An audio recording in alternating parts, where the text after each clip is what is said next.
안녕하세요, 석훈쌤입니다. 편입이나 대학원 지원 자격, 사회복지사 2급이나 보육교사 2급 자격증 취득, 산업기사나 기사 응시 자격, 학력 개선을 하기 위해서 이처럼 아주 다양한 목적을 갖고서 점점 더 많은 분들이 학점은행제를 알아보고 있습니다. 그래서 오늘은 2025년도 대비 학점은행제를 가장 쉽게 시작하는 방법과 많은 분들께서 궁금해하시는 내용에 대해서 영상을 촬영해볼까 하는데요. 바로 시작해보겠습니다.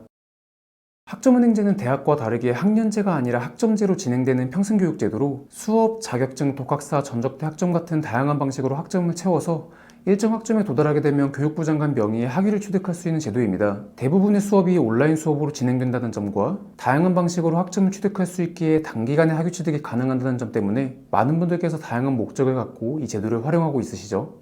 이처럼 취득한 학위는 정규대학을 졸업한 사람과 동등한 학력으로 인정받을 수 있고 편입이나 대학원 진학, 취업, 자격증 같은 부분에서 동등하게 인정받을 수 있게 됩니다. 다만 이렇게 학위 취득이 어렵지 않다는 이유 때문에 학벌로서의 가치는 정규대학에 비해서 떨어질 수밖에 없겠죠. 그러다 보니 학점은행제를 하시는 분들은 학력을 개선하려는 사람, 사회복지사 2급 같은 국가 전문 자격증을 취득하려는 사람, 산업기사나 기사 같은 국가기술 자격증 응시 자격을 갖추려는 사람, 편입이나 대학원 지원 자격을 갖추려는 사람, 단순 학벌 개선을 위해서 시작하시려는 분들도 있지만 이미지에 나와 있는 이런 여러 가지 자격증을 취득하거나 지원 자격을 갖추는 이런 목적을 두고서 많은 분들이 이 제도를 활용하고 있습니다. 대학교에서도 전문대가 있고 4년제 대학교가 있듯이 학점은행제에도 마찬가지로 2년제 전문학사와 4년제 학사학위가 존재합니다. 전문학사는 학점으로 80학점, 학사학위는 140학점을 모아주신다면 교육부 장관 명의의 학위증을 수령할 수 있게 되는데요. 앞서 말씀드렸다시피 학점은행제는 학점제로 진행되기 때문에 아주 다양한 방식으로 학점 취득이 가능하고 그렇기 때문에 보통 전문학사는 1년 정도, 학사학위는 2년 정도면 취득이 가능합니다. 여기서 혹시나 예전에 본인이 취득한 자격증이 따로 있다거나 아니면 대학을 다니다가 자퇴해서 전적대 학점을 가져올 수 있는 상황이라면 방금 말씀드린 기간보다 더 빠르게도 학위 취득을 해볼 수 있으니까 참고해 주시면 좋을 것 같고 바로 뒤에서 학점 취득들에 대해서 조금 자세하게 알아보겠습니다. 학점을 취득하는 방법에는 크게 4가지가 있는데요. 온라인 수업, 자격증, 독학사, 전적대 학점 이렇게 나눠볼 수 있습니다.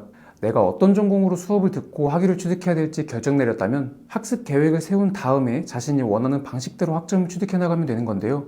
첫 번째로 온라인 수업에 대해서 알아보겠습니다. 내가 들어야 하는 강의가 개설되어 있는 평생교육원을 선택한 다음 온라인으로 강의를 듣고 수료하게 된다면 한 개의 과목당 수료할 때마다 3학점으로 인정받을 수 있게 됩니다. 학점은행제에는 연간 이수 제한이라는 게 있기 때문에 수업으로 취득할 수 있는 학점은 1년에 최대 42학점, 한 학기에는 24학점까지 제한되어 있으니까 계획을 세우실 때 참고해 주시면 좋겠죠. 자, 그럼 바로 온라인 수업을 수강하는 방식도 알아보겠습니다. 수업은 한 학기에 총 15주 과정으로 진행되고 대략 한 3개월 반 정도 진행된다고 봐주시면 되겠습니다. 수강을 하는 방식은 컴퓨터나 노트북이나 휴대폰을 통해서 온라인으로 강의를 수강해 주시면 되고 모든 교육은 동일하게 출석 인정 기간은 14일로 일주일에 한 번씩 주차별로 업로드되는 녹화된 강의를 2주 내로만 강의를 수강해 주신다면 출석으로 인정받을 수 있게 되는 건데요. 보편적으로 한 학기에 7과목 내지 8과목을 많이 수강하시다 보니 하루 한 과목씩 꾸준하게 저녁에 퇴근하시고서 강의를 수강해 주셔도 괜찮고 평일에 직장이 많이 바쁘시거나 다른 학업을 병행하느라 많이 바쁘신 분이라면 주말에 3시간 내지 4시간씩 몰아서 강의를 수강해 주시는 것도 괜찮겠죠. 아무튼 이처럼 강의를 수강하는 건 2주라는 출석 인정 기간 안에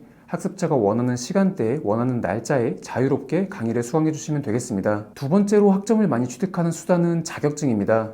학점은행제에서는 자격증별로 난이도에 따라서 학점을 정해놨고 전문학사 과정에서는 최대 2개, 학사학위 과정에서는 최대 3개까지 자격증을 학점으로 인정받을 수 있죠. 전공과 관련된 자격증이 아니라면 최대 1개까지 인정받을 수 있으니 참고해 주시면 될 것 같고 자격증으로 학점을 취득해서 기간을 단축시키는 건 학점은행제만의 엄청난 메리트이고 90% 이상의 수강생분들께서 온라인 수강만으로 학위를 취득하는 게 아닌 이처럼 자격증 취득을 병행하면서 학위 과정을 진행 중에 있으니까 이 영상을 보시는 여러분들께서도 이런 이점을 꼭 살리셔서 자격증 취득을 병행해 보시길 권장드리겠습니다. 세 번째 학점 취득 수단은 독학사입니다. 쉽게 말해서 대학판 검정고시라고 이해해 주시면 되겠는데요. 1단계부터 4단계까지 단계별로 시험을 응시해서 4단계까지 합격하면 학사학위를 취득할 수 있는 학점은행제랑 별개의 제도입니다. 그렇다면 이게 학점은행제랑 무슨 연관이 있냐? 독학사 제도 활용으로 들어가 보신다면 학점은행제 학점인정이라는 화면이 보이실 텐데요. 여기 보시면 1단계 교양과정은 과목당 합격할 때마다 4학점, 2단계부터는 과목당 5학점으로 학점으로 인정받을 수 있게 된다고 나와 있습니다. 시험을 봐서 합격한다면 과목별로 단계별로 학점으로 인정을 해준다는 거죠. 많은 분들께서 학습 계획을 작성하실 때 이렇게 독학사를 많이 병행해서 1단계, 2단계, 3단계를 플랜에 포함시키는 경우가 많은데 제 개인적으로 독학사라는 시험은 1년에 한 번뿐이기도 하고 한 번 떨어지고 나면 그 학점을 대체할 만한 수단이 없기 때문에 만약 처음 혼자서 학습 계획을 구상해 보신다면 최대한 주 학점 취득 수단은 온라인 수업과 자격증으로 계획을 이뤄놓으시는 게 좋고, 만약 거기서 목표하는 학점까지 약간의 소수의 학점이 모자르거나 아니면 조금 기간을 극단적으로 단축해 보실 분께서만 이 독학사라는 제도를 활용해 보시면 좋겠습니다. 마지막 학점 취득 수단은 전접대 학점입니다. 대학을 다니다가 자퇴하셨거나 전문대를 졸업하신 분이라면 대학교에서 수료했던 학점들을 학점은행제 학점으로 끌고 올 수 있게 되는데요. 전공이 완전히 다르다고 할지라도 전공학점은 일반 학점으로, 교양학점은 교양학점 그대로 전부 가져올 수 있게 되는 거죠. 하지만 여기서 대학 휴학 신청을 해놓은 상황이거나 4년제 대학교를 졸업하신 분이라면 전적대 학점을 가져오지 못하도록 되어 있습니다.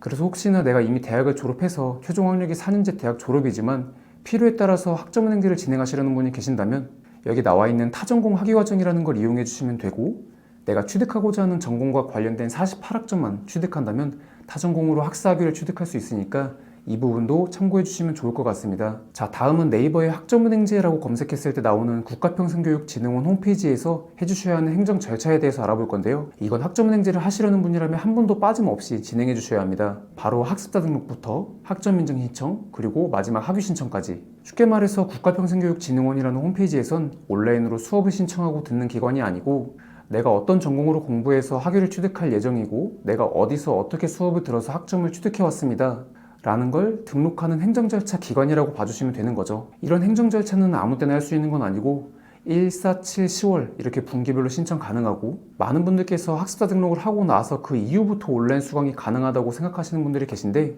학습자 등록은 수업과 무관하게 학위 신청 이전 분기까지만 행정 절차가 등록되어 있으면 되고, 내가 어떤 전공으로 준비를 할지 결정 내리지 못하셨다면 온라인 수업을 먼저 수강하시다가 나중에 학습자 등록을 따로 행정 절차를 해주셔도 괜찮으니까 이 부분도 알고 계시면 도움이 될 것 같습니다. 학점은행제를 진행할 때 수업을 듣는 기관은 평생교육원이라고 불립니다. 그리고 학점은행제라는 제도를 처음 이용하시는 분들은 미숙하신 분들이 많다 보니까 그런 학생분들께 길라잡이 역할을 해주는 교육원 소속 담당 직원들을 플래너라고 부릅니다. 여기서 학생분들께서 많이들 궁금해하시는 내용은, 그럼 저는 어느 교육원에서 강의를 수강하는 게 좋고 어떤 플래너한테 상담을 받는 게 좋은가요? 라는 내용일 텐데요.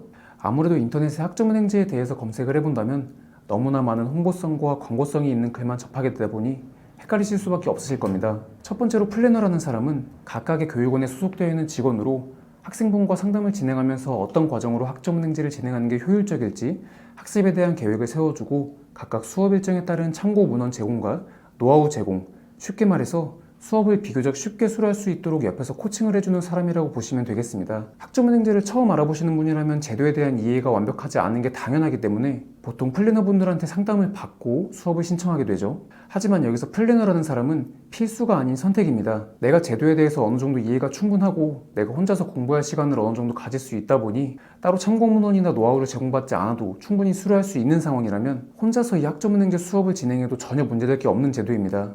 하지만 대부분의 수강생분들께서는 직장을 병행하시거나 아니면 별다른 학업을 병행하시는 분들이 많다 보니까 혼자서 많은 수업 일정이나 수업에 대한 부분을 챙겨가기가 어려운 게 현실이죠. 그러다 보니 본인의 상황에 맞춰서 혼자서 학습을 계획하고 수업을 들을지 플래너한테 안내를 받고 상담을 받을지 결정을 내려주시면 되겠습니다. 그리고 간혹가다 교육원별로 난이도 차이에 대해서 질문 주시는 분들도 계셨는데요. 사실 교육원별로 난이도 차이에 대해서는 정말 부질없는 질문입니다. 총 점수 배점에서 어느 교육원은 시험에 대한 비중이 크고 어느 교육원은 과제에 대한 비중이 크고 뭐 이런 식으로 평가 요소 배점의 차이는 있을 수 있겠지만, 모든 교육원의 시험 난이도나 과제 난이도 이런 거에선 별 차이가 없기 때문에 혹시나 어느 교육원은 더 쉽고 어느 교육원은 더 어렵다라는 글을 보신 분이 계시다면 그런 내용은 무시해 주셔도 괜찮다고 말씀드리고 싶었습니다. 자, 오늘은 학점은행제에 대한 전반적인 흐름과 시작하기 전에 알고 계시면 좋을 만한 내용들에 대해서 몇 가지 전달해 드렸는데요.